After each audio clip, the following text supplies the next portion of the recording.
Without further ado, we got the return. And by the way, I did it. Give us the presidential music here. We got the yes. We have, ladies and gentlemen, please welcome to the return to I Didn't Know That, Dr. Jarrod Tudor, Dean of, but the graphics gone, I can't read it. Hang on a sec. Sorry, go ahead, Bob. Dean of Campus and Community Relations at the Lancaster campus of Ohio University. Go Bobcats. Go Bobcats.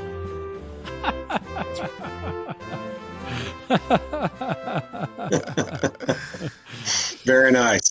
Welcome. Oh, yeah. Well, we got you, Jarrod. Thanks for coming back. I've been after you, but you have been very busy on a winning season for young boys soccer. And Jarrod was very quick to tell me that he coached a team that he picked up that was like 1-3, and they had a 3-1 season and just swept through the championship like a storm. I got a picture on over the weekend of a very proud coach with his children that he coached. So congratulations, Dean.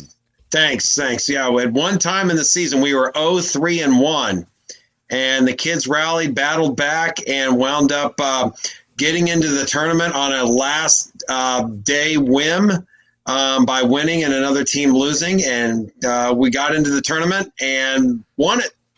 So I was, I still don't own a red tie. Nothing's changed the last couple of months since I've been gone. But I was very, very proud of them. And, I will say this just real quick.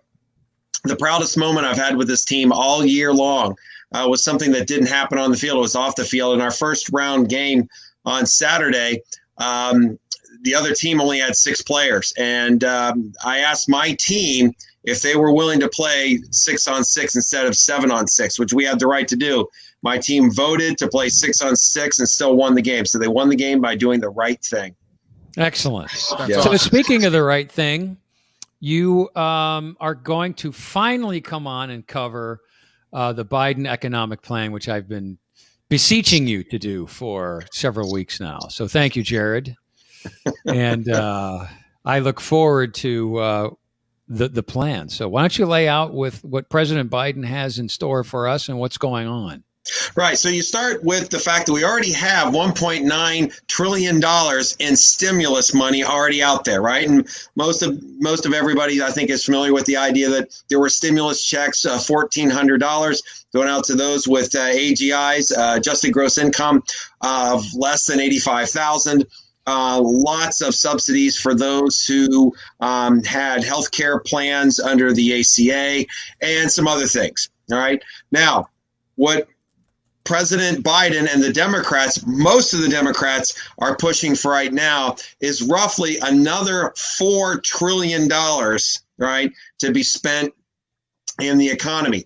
And the best way for me to characterize his economic plan is really infrastructure and income redistribution. And when I say income redistribution, it's not a comment as to whether it's good or bad.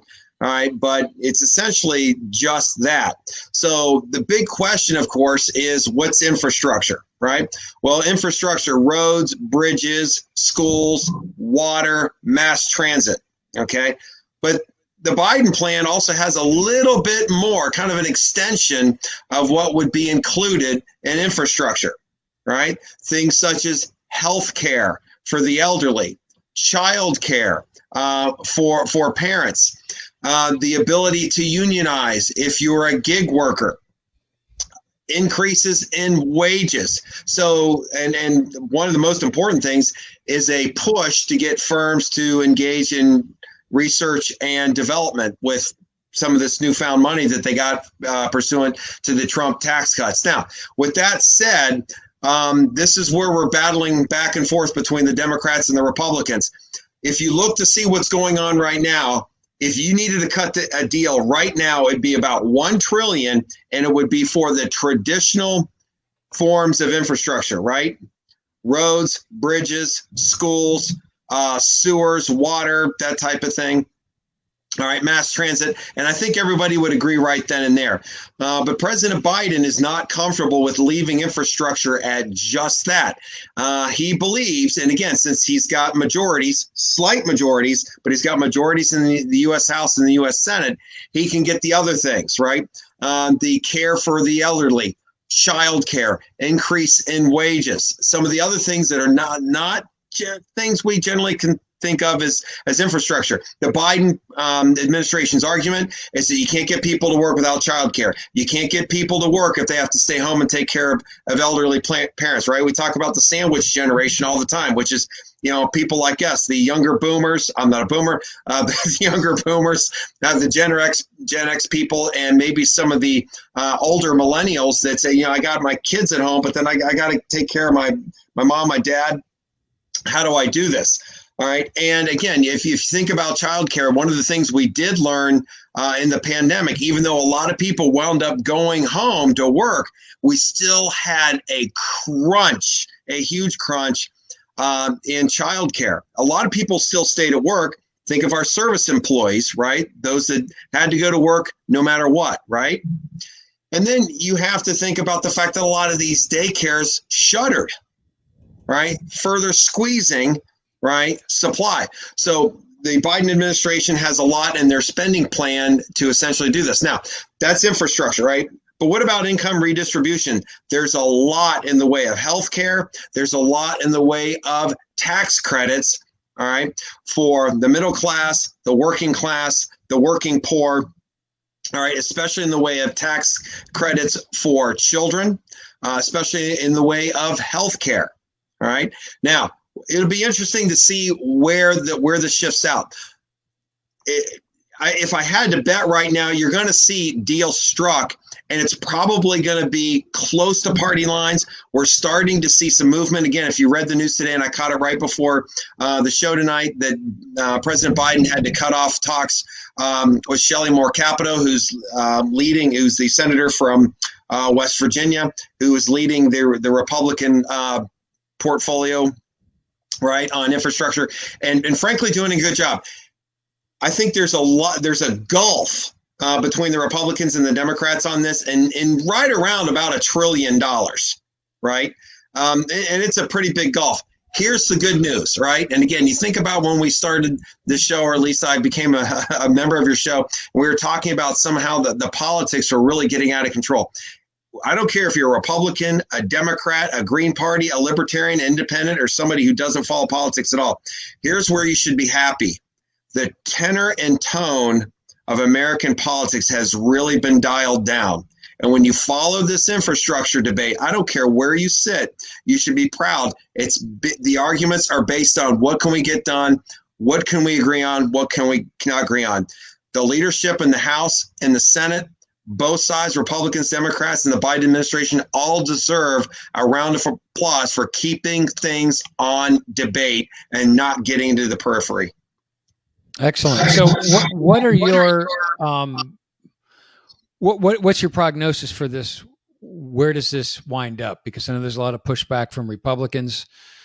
So what are you seeing on how this winds up? Yeah, I think if you're Joe Biden, I think you've got to find something that gets some Republicans on board. You're not going to get everybody. What about the Democrats? What about the moderate Democrats? Because it sounds to me that these are going to be the key people for this, right? When you get to reconciliation and all that. So yeah, Kyrsten Sinema of Arizona, Joe Manchin of West Virginia, Shelley Moore Capito's counterpart in the U.S. Senate, both also from West Virginia. They're playing a very, very strong role, but they found a way to find some of the more moderate Republicans, especially Republicans in states, say the Midwest, the Northeast, that really need this infrastructure. And the one thing I will say, and I don't think anybody's going to disagree with this statement, this infrastructure should have been done 25 years ago. We are so out of date. This is something that, I can honestly say was a real failure of the Clinton administration to get this thing done. Now, again, I can blame every administration since then, too. Don't get me wrong. I mean, he's not the only one that's on the hook for this. But this is necessary. We've got some mammoth problems that need to be fixed and paid for. The question now becomes, right, and really the next big debate, how are we going to pay for this? So, right, so let's say, for instance, the Republicans and the Democrats agree on something. Let's say it's 1.3 trillion. Let's say they kick out the union provisions. They kick out the care for elderly. I don't think the child care is going to go away. I think that's probably going to be where everybody agrees, because it's if you've got kids and you want people to be productive, you've got to make sure they've got a safe place to go. There's no way around that. And we're finding that even, or I should say, especially so in a pandemic. But like, if we do get people to agree on whatever that package is, the next question becomes, right? You can't separate your economic plan from your tax plan. How are we going to pay for this, right? And the Biden administration has proposed several tax increases, right? Never going to happen. I don't know about that. If you think about the ones that probably should be fairly easy, the death tax, right? The idea is you die and the value of your estate is going to be taxed. You don't need it anymore, right? And again, the death tax doesn't kick in until people, we're talking about people that have quite a bit in the way of assets. Right now, it's more than 11.7 million. It would go back down to where it was at 1 million, and you start taxing assets. So, the message the government's saying is, hey, if you're young and you're a family member, go earn your own way, right? Those are voters. Those are voters. They are voters, but they're not that many wealthy voters. Happen. I don't know about that. But if you think about the other thing, the capital gains, right? The capital gains tax would go up. The income tax rate on the wealthiest Americans would go up. Now, with that never said, going to happen. I bet it happens. Now, here's why. Okay, remember, under reconciliation, if it's pure budget stuff, right? That's why I think some of the elder care, the child care, the union provisions, some of these other things are vulnerable because they'll get kicked out and you can't get them through reconciliation. Joe Biden does not need even one Republican vote to get that done. Not one single one. Now, the question, of course, Mike, becomes whether Kyrsten Sinema, who's in a swing state and barely won her seat, and Joe Manchin, who's pretty entrenched, but, West Virginia is about as red as it gets, all right? At one time, by the way, the state was as blue as it gets. Now it's as red as it gets. Maybe he would feel some pressure to back down a little bit. I can confidently say that you're going to see tax increases. I don't know where they're going to sit. I don't know if Joe Biden's going to get everything that he wants, all right? But in the end, one of the things to keep in mind, folks, and we've talked about this, on the show earlier, if you go back to March 2020, all right, we've got nearly $6.5 trillion in stimulus out there. At some point, you got to pay it back. There's no way around it. All right. Now, our bond yields. You and I have had so many discussions about how bond yields are incredibly low. That means the price by which the U.S. government gets to go buy money is very, very low, but you cannot extend that out forever. There still has to be a market for your bonds. Is the bond market liquid right now? Yes. Is it healthy now? Yes. But again, if you think about whether it's in, let's say, for instance, well, we know in reality you can extend that debt out forever. The perception is going to keep politics in check. If people get nervous enough, right, especially in regard to inflation. Now, again, if you're buying groceries, you've seen an uptick. If you're buying gas, you're seeing an uptick. That may make people nervous enough to the point where they write, they're a member of the U.S. House, they're U.S. senators, say, wait a minute, not that much. And again, a lot of this is going to be based on that puzzle we call the Electoral College and who can win what in just 3 more years. Jarrod, I would like you to come on. If you can come on next week, I would like to have you come on and we could continue this conversation on how we're going to pay for it and what the ramifications are with that, because I think you and I could have a lot of fun arm wrestling regarding that, which I think is important, to have in this country, and have the discussion on how we're going to, quote unquote, pay for it. And I think it's something that I think people should hear. So yeah, I appreciate the air quotes. I'll even pay for it. You. Well, I'm just gonna tell you that's fine, and that's fine because look, when you own your own currency, you don't run out of it. Okay, so there is no paying for it. Okay, so I'll give you a week to figure out how you're going to argue with me on this, because the only good thing that federal taxes do, the only thing federal taxes does is regulate inflation. That's it. Okay, that's the only thing taxes do, or at the federal level, the only thing that taxes are good for is to regulate inflation. That's it. Federal government does not need funds to function. I don't know if I agree with that. That's one tool. That's fine. That will be next week's argument. Next week you can come on and we can argue this out. Okay. Okay. So you're going to have to come up with a lot of good things. So Jarrod, thank you so much for your time and your insight on this. Next week, round 2 of Mike and Jarrod discussing fiscal and monetary policy of a sovereign country. Thank you, Jarrod. You got it. All right. Bye, very good. Bye.